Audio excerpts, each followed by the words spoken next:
Fala galera, beleza? Vocês estão bom? Galera, segundo 19 de janeiro de 2025.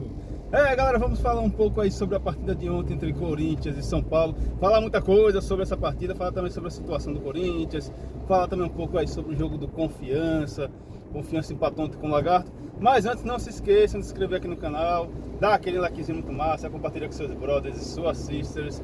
E também não se esqueçam de me seguir lá no Instagram, vou deixar o link aqui na descrição. E vamos lá, isso mesmo, o Corinthians ontem jogou contra o São Paulo lá na Neoquímica Arena, jogou muito melhor, amassou o São Paulo. Enfim, teve mais posse de bola, teve mais volume de jogo, teve mais finalização, mas saiu atrás no placar, tomou o gol do Tapia, tomou o gol de peixe, não, tomou o gol do Tapia, enfim, do Tapia, e aí não conseguia fazer gol, a realidade era essa, não conseguia fazer gol, tentava tudo que era jeito, enfim, coisas que só o Corinthians consegue fazer e só o corintiano consegue resistir, porque é uma situação quase que enfim, inexplicável. O lance que pra mim pegou foi quando o Bagre não, mas o atacante das multidões, cara que perde gol sem goleiro, embaixo da trave, cara que faz um monte de coisa que é inimaginável, que a gente ama e odeia ao mesmo tempo. Yuri Alberto. A zaga do São Paulo logo no primeiro tempo, eu não lembro se o jogo estava 0 a 0, se já estava 1 a 0. Eu tive tanta raiva que eu nem lembro mais. A zaga do São Paulo deu uma cochilada, literalmente cruza para Yuri Alberto. A zaga do São Paulo cruza para Yuri Alberto. Yuri Alberto embaixo da trave, literalmente consegue cabecear para fora.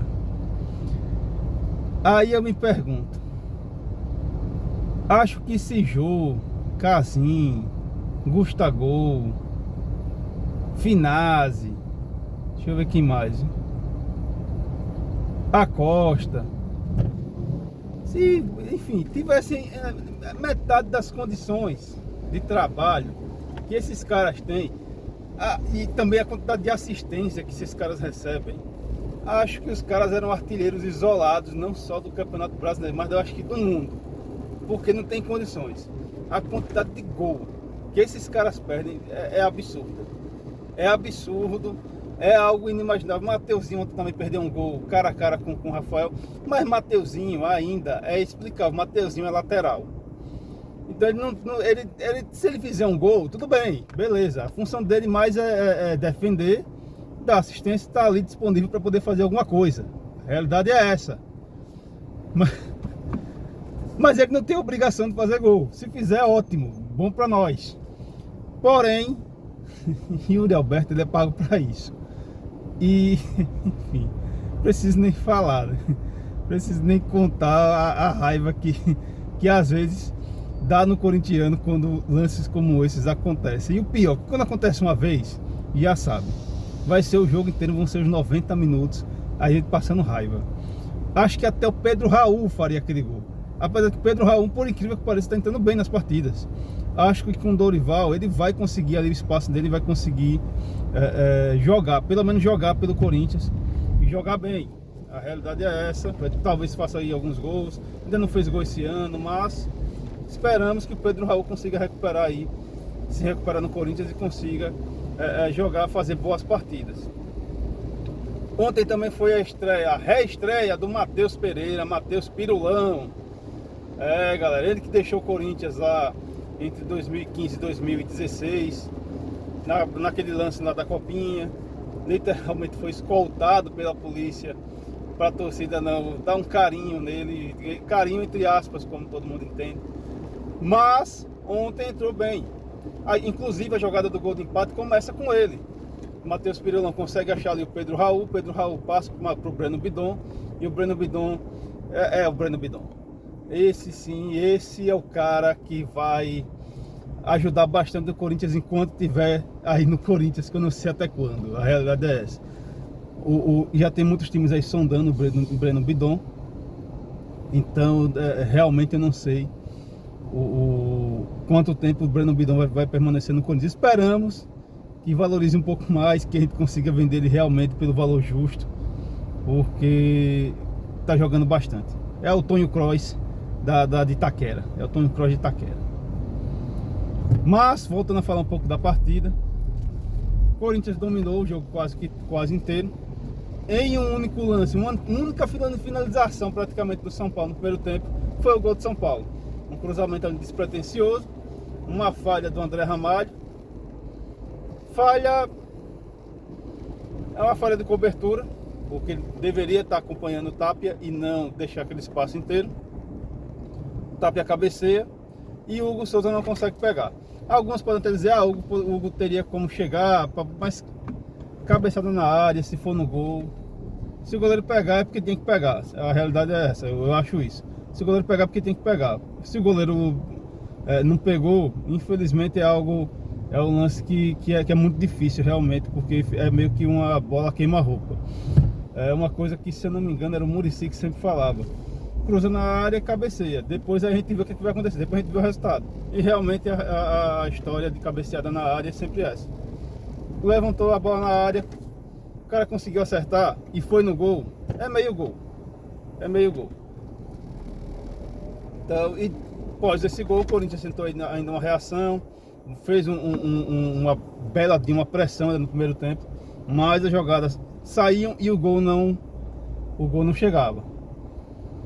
Aí começa o segundo tempo, mesma história, Corinthians ali em cima, São Paulo tentou ainda alguma coisinha, tentou ainda ser um pouco agressivo, mas sem muita efetividade, e o Corinthians também sem muita efetividade.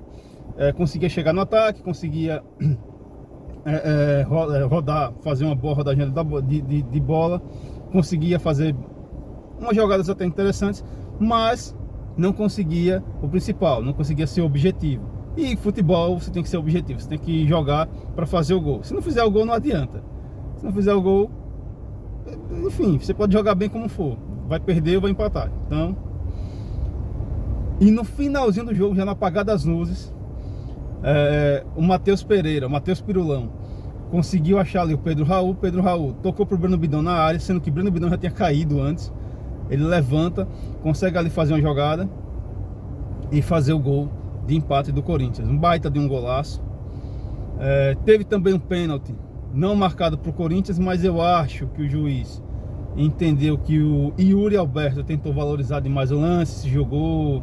E aí esses lances realmente são bem difíceis de juiz marcar, apesar de que teve realmente o agarrão na área ainda no primeiro tempo.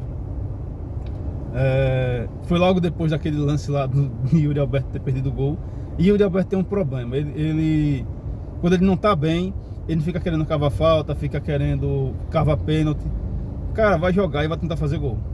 Esqueça pênalti, não dependa de pênalti, não dependa de tentar cavar uma falta, algum lance aí, porque não adianta. Os juízes hoje em dia, e principalmente com o VAR, não estão caindo mais nessas jogadas, dessas firulas de atacantes. Então vai jogar, vai fazer seus gols, que é muito melhor. Esqueça essa questão de tentar acabar alguma coisa que não vai dar certo. Você só acaba às vezes atrapalhando o time. Ontem também tivemos a partida entre Confiança e Lagarto aqui na Arena Batistão, e o jogo terminou empatado em 2-2. Destaque vai para Iago que voltou questionado pela torcida, questionado por muita gente, e conseguiu aí fazer o primeiro gol da partida. Logo depois o Wendel conseguiu fazer o segundo gol, a partida estava 2-0, e o Confiança deu uma cochilada e o Lagarto foi lá e empatou em 2-2. Foi um empate heróico para o Lagarto, porque esse resultado para o Lagarto é muito importante, esse 1-1.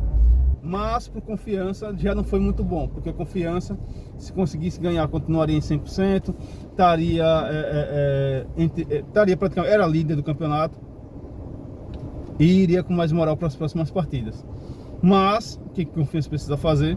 Juntar o que aconteceu nessa partida para tentar pelo menos ali amenizar nas próximas e melhorar um pouco ali o esquema de jogo, principalmente essa questão defensiva. Na primeira partida eu tinha comentado com algumas pessoas conhecidas sobre isso, que eu não tinha gostado muito do sistema defensivo do Confiança, achei muito falho, e é algo que o Luizinho Vieira precisa com urgência melhorar ali aquele sistema defensivo, porque senão não vai dar certo. Realmente a defesa está muito fraca, está muito aberta, e é algo que precisa ser melhorado com urgência. Aí a galera vai falar, mas é estadual, é início de temporada. Sim, é início de temporada, é estadual, precisando dar ligado, porque o Confiança já passou por esse problema no passado e, enfim, passou um perrengue muito grande em um campeonato sergipano e também numa Série C. Então é por isso que eu sempre falo, sempre repito, já tem que estar um pouco melhor, porque daqui a pouco tem clássico, e nesse clássico aí é que muita coisa vai ser definida, porque um clássico consegue tanto reerguer um time na crise, como também dar moral para os times que estão lá na parte de cima da tabela. E é isso, galera, espero que tenham gostado do vídeo e é nóis!